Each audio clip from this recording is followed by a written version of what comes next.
फरहान। जी अब्बू। बेटा क्या बात है, तुम काफी डिस्टर्ब और परेशान लग रहे हो, खैरियत तो है ना? नहीं अब्बू, खैरियत नहीं है।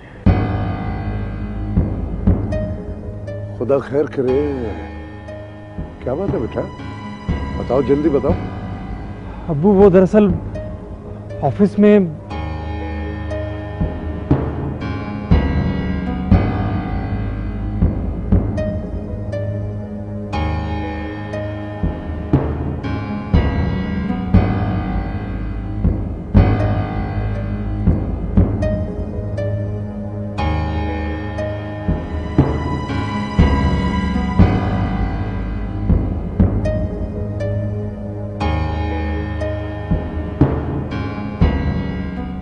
मैं तो सच को सामने लाया हूं अब्बू, बस इतनी सी बात है। अरे बेटा ये बड़ी तशवीशनाक बात है।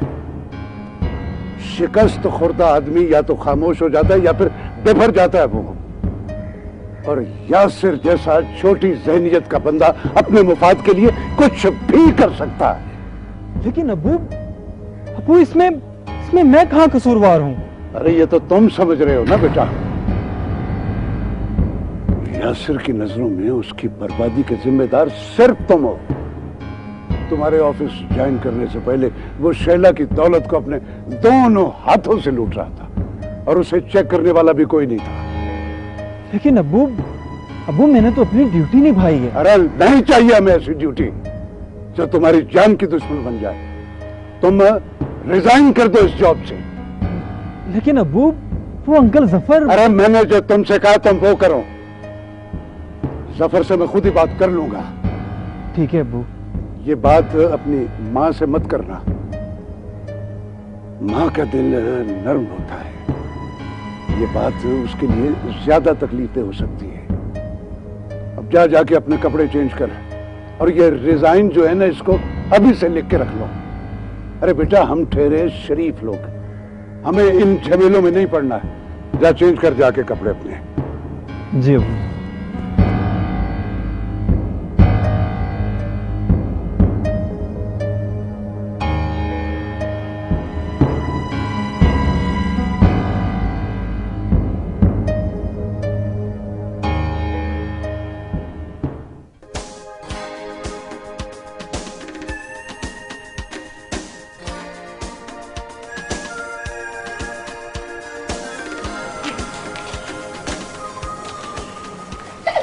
हाँ असगर, क्रू वगैरह सेट हो गया कमरों में? जी सर।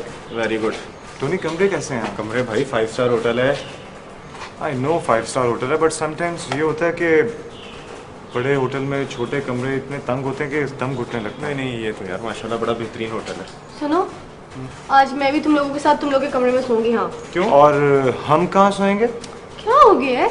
एक और मैट्रेस मंगवा लेना रूम में। तुम्हारा अपना कमरा है तो? टोनी अच्छा इस बहस को छोड़ो, अभी चलकर होटल देखते हैं कि कैसा है। चलो चलो ना। पता नहीं क्यों मुझे डर लग रहा है। नो, तुम और डर? I swear. अच्छा बाबा तुम अपने कमरे में जाकर सो जाओ, हम सारी रात तुम्हारे लिए तुम्हारे कमरे के बाहर पहरा देंगे। मैं बाहर खड़े होकर आवाजें लगा दूंगा, जागते रहना।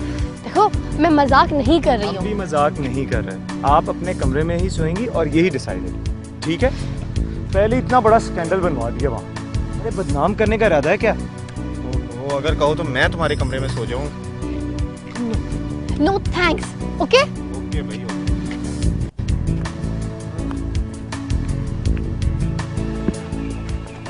आपके लिए कॉल है। मेरी कॉल? कहाँ से? पाकिस्तान। यार रोहन, इसने आते ही इतनी जल्दी नंबर भी दे दिया किसी को। टोनी ये बंदा मुझे कुछ अजीब सा लगता है। हाँ खैर कुछ खतरनाक सी लुक तो देता है। अच्छा है ना, शूटिंग पे जरा लोग हमसे दूर दूर रहेंगे। हेलो। लो, इनके यहाँ पहुंचते इनके फोन भी शुरू हो।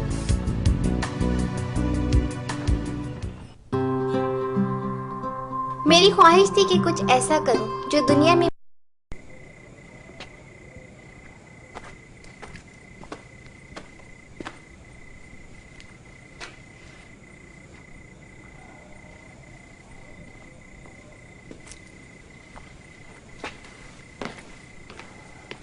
काम हो गया वहाब, और वो भी सिर्फ 20 लाख में। Are you sure? Yes, I'm sure. तुम्हारी बेटी का काम मॉरिशस में ही तमाम हो जाएगा। बंदा भरोसे का? ऐसा वैसा, उसके तमाम दुखती रगे मेरे पास है।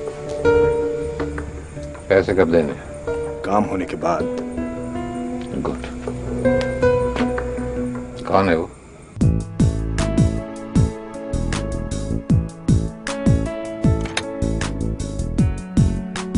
मैं अंदर आ सकता हूँ मैम?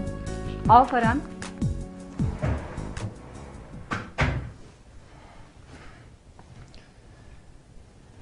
मैं तुम्हें बुलाने का ही सोच रही थी। एक बहुत ज़रूरी बात डिस्कस करनी है तुमसे। बैठो। नहीं मैम, थैंक यू, मैं ऐसे ही ठीक हूँ। क्या बात है फरहान, सब ठीक तो है? मैम, ये मेरा रिज़ाइन है। एक्चुअली मैं आज से ये जॉब छोड़ना चाहता हूँ। रिज़ाइन है? जॉब छोड़ना चाहते हो? मगर क्यों? मैम, मेरे कुछ ज़ाती मसाइल हैं जिनकी वजह से मैं ये जॉब कंटिन्यू नहीं रख सकता। आखिर ऐसे कौन से मसाइल हैं जिसकी वजह से तुम इतनी बड़ी जॉब को ठोकर मार रहे हो? लोगों को इस पोजीशन तक पहुंचने के लिए कई साल लग जाते हैं। क्या इससे बेहतर तुम्हें जॉब की ऑफर मिल गई है? नहीं मैम, मुझे कोई और ऑफर नहीं मिली और ना ही मेरे पास कोई और अपॉर्चुनिटी है ये जॉब छोड़ने के बाद। तो फिर क्या वजह है तुम्हारे रिजाइन करने की? बोलो फरहान, आखिर क्या वजह है, बताओ मुझे। मैं आपके और आपके हस्बैंड के पर्सनल प्रॉब्लम्स में फ्रीक नहीं बनना चाहता, और फिर अबू भी यही चाहते हैं कि मैं ये जॉब छोड़ दूं। क्या अंकल भी ये जॉब छुड़वाना चाहते हैं? जबकि मेरे कहने पर ही तो उन्होंने। जब लाइफ में हो इतना सब कुछ। और थे मैम। जो भी है, मैं तुम्हारा रिजाइन एक्सेप्ट नहीं कर सकती। तुम ये फैसला जल्दबाजी में कर रहे हो। मैं चाहती हूँ कि इस पर अमल करने से पहले तुम 2-3 दफा सोच लो। लेकिन मैम, मैं दरअसल जो कुछ भी है, मैं मजीद इस मौजू पर कोई बात नहीं करना चाहती। अभी आप जा सकते हो।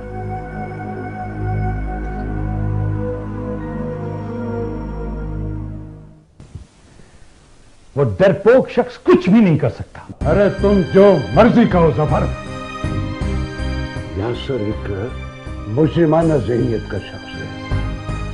वो इस वक्त एक जख्मी भेड़िए की तरह। तुमने उसके खिलाफ हंसे कोई, हंसा करे, मना करे, किया करे। पुलिस उसको ढूंढ रही है, उसके पीछे है, और वो अपनी सारी बर्बादी का जिम्मेदार मेरे बेटे फरहान को समझता है, इसलिए वो उसकी जान का दुश्मन बन गया। तुम परेशान ना हो इरफान, वो सिर्फ भौंक रहा है, काटेगा नहीं। न तुम इतने वसूख से ये सारा कुछ कैसे कह सकते हो? अरे उसने तो तुम्हें भी नहीं छोड़ा। वो तुम मेरा बेटा था जिसने रोक लिया उसे, वरना मुकम्मल बर्बाद कर देता तुम्हें। मैं मानता हूं कि फरहान बेटे का मुझ पे एहसान, लेकिन तुम ये बात करके एहसान जतलाने की कोशिश कर रहे हो, ये एहसान करके पछतावे की बात कर रहे हो। मुझे अपने बेटे की जिंदगी अजीज है जफर, मैं उसे किसी मुश्किल में पड़ता नहीं देख सकता। मैंने तो दोस्ती निभाई थी, एहसान करके जताने के लिए नहीं, या एहसान करके पछताने के लिए नहीं। अच्छी दोस्ती निभाई है तूने इरफान, बहुत अच्छी दोस्ती निभाई है। मेरे मुंह पे तमाचा मारकर मुझे जलील करके दोस्ती निभाई है। तू क्या समझता है कि औलाद का दर्द सिर्फ तेरे सीने में और किसी के सीने में नहीं? तू 2 बेटों का बाप है इरफान, 2 बेटों का। मेरी कैफियत को महसूस करने की कोशिश कर। जो 2 बेटियों का बाप और बेटियां जिसकी इस वक्त बहुत खतरे में, और तू सिर्फ फरहान का बाप बनकर सोच रहा है, एक सेल्फिश बाप बनकर। अरे तू कुछ भी समझ जफर,